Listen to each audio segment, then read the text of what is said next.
सुनाओ जियो financial services limited. अब देखिए आज की डेट में जो शेयर होल्डर है उनका कहना है कि रिलायंस की स्टॉक के अंदर एक डिसेंट रिकवरी हमें देखने को मिल रही है। क्या उसका कोई बेनिफिट जियो फाइनेंशियल सर्विसेज को देखने को मिलेगा? Hi, this is Dev and watching traders diary. और आज हम बात करेंगे जियो फाइनेंशियल सर्विसेज के कुछ जो वैल्यू है, जो इनकी होल्डिंग की वो बढ़ती हुई नजर आ रही है, उस हिसाब से प्राइसिंग क्या होनी चाहिए थी। तो यहाँ पर आपके सामने 3 महीने के रिटर्न की बात करेंगे। -33.78% का नेगेटिव रिटर्न जियो फाइनेंशियल सर्विसेज ने अपने निवेशकों को दिया है। वही रिलायंस का यहाँ पर 3% का नेगेटिव रिटर्न रह गया है। एंड जहां तक बात है 3 महीने की, तो ये आधी अधूरी बात है। इस स्टॉक ने 400 रुपए के आसपास का हाई टच किया था एंड 199 से ये स्टॉक घूमा है अभी। और अगर आप वो 400 से 199 का काउंट करेंगे तो 201 रुपए की प्राइसिंग बनती है। इस हिसाब से -50% का आपको यहाँ पर रिटर्न देखने को मिल रहा है अगर आप टॉप पर फंसे हुए। तो ये करेक्शन काफी ज्यादा यहाँ पर हो चुका है, डीप करेक्शन हो चुका है। इवन जब लिस्टिंग हुई थी 204 रुपए पर हुई थी, 204 का लो लगाया था। एक्चुअल में 204 का लो लगाया था, लिस्टिंग नहीं होती, लिस्टिंग हुई थी 280 पर। तो वो 204 से ये स्टॉक चलना स्टार्ट किया था। हमने उस लो को भी ब्रीच किया, बट जैसे ही वो ब्रीच किया नेक्स्ट डे हमने वहीं से रिकवरी दिखाना स्टार्ट करी है। तो अगर आपको पता करना है कि 6.1% का वैल्यू कितना बन रहा है आज की डेट में, तो आपको काउंट करना पड़ेगा रिलायंस के मार्केट कैप से, राइट। यहां पर अगर आप देखेंगे तो 16,90,000 करोड़ का मार्केट कैप चल रहा है रिलायंस का। 6.1% के हिसाब से जो जियो फाइनेंशियल सर्विसेज की जो होल्डिंग की वैल्यू है वो बनती है 1,03,700 करोड़ रुपए का। ये आपकी होल्डिंग की वैल्यू है जो आपके पास 6.1% शेयर्स हैं रिलायंस के। ध्यान रखिएगा कि डिविडेंड आने वाला है अभी रिलायंस की तरफ से, तो वो 6.1% के हिसाब से वो जियो फाइनेंशियल सर्विस की बैलेंस शीट में भी देखने को मिलेगा। तो ये एक अच्छी बात रहेगी, क्योंकि मेन कमाई जो है अभी वो जियो फाइनेंशियल सर्विसेज की डिविडेंड से ही आ रही है। रिलायंस जो डिविडेंड दे रहा है मोटा, वही यहाँ पर जो है आपके सामने बनते हुए दिखाई दे रही है वैल्यू उसकी। अब जियो फाइनेंशियल सर्विसेज का करंट मार्केट कैप चल रहा है 1,41,000। अब देखिए मार्केट कैप डेली बेसिस पर चेंज होते हैं, आप कितना ही यहाँ पर ट्रैक कर लेंगे, ठीक है ना, ये बात भी यहाँ पर आ जाती है। एंड अभी हमने देखा कि 1,03,700 का वैल्यू निकल कर आ रहा है इनकी होल्डिंग का 6.1% का, जो कि रिलायंस के अंदर है। अभी यहाँ पर करंट मार्केट कैप और उस वैल्यू में काफी अंतर आ रहा है। लमसम 37,000 करोड़ के आसपास का वैल्यू में अंतर आ रहा है।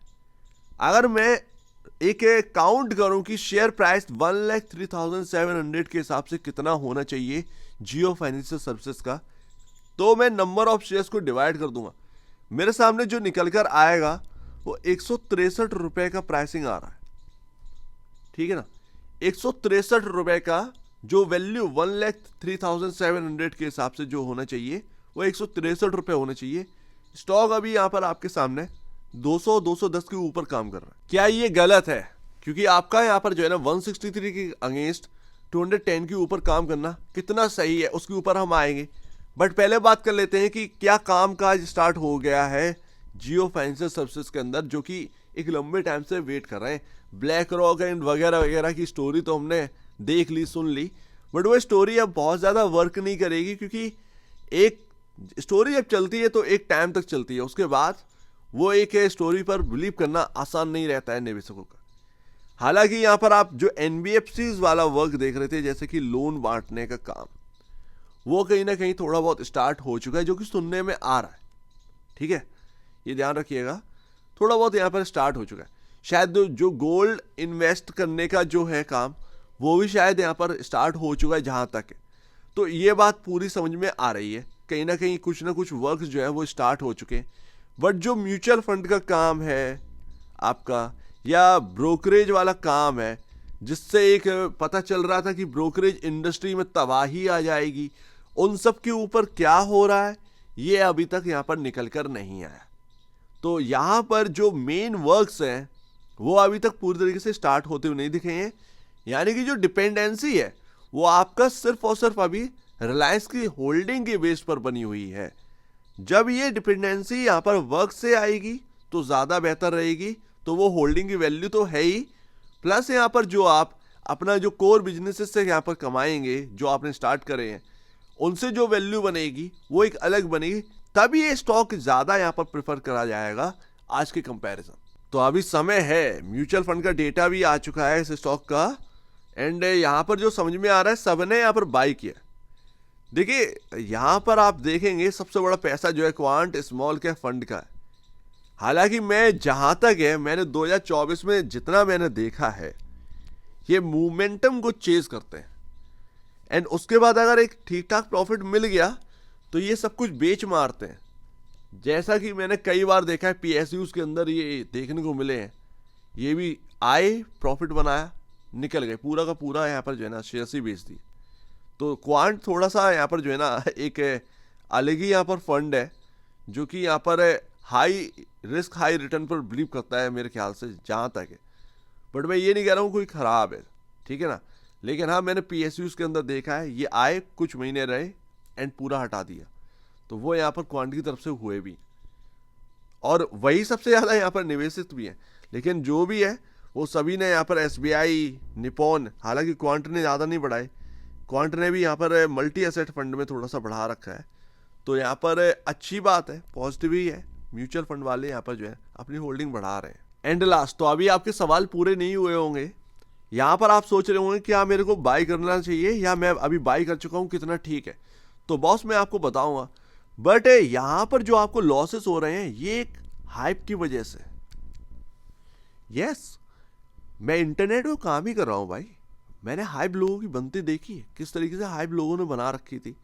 अगर आप समझाने चल रहे हैं तो आपको हीट महसूस होगी।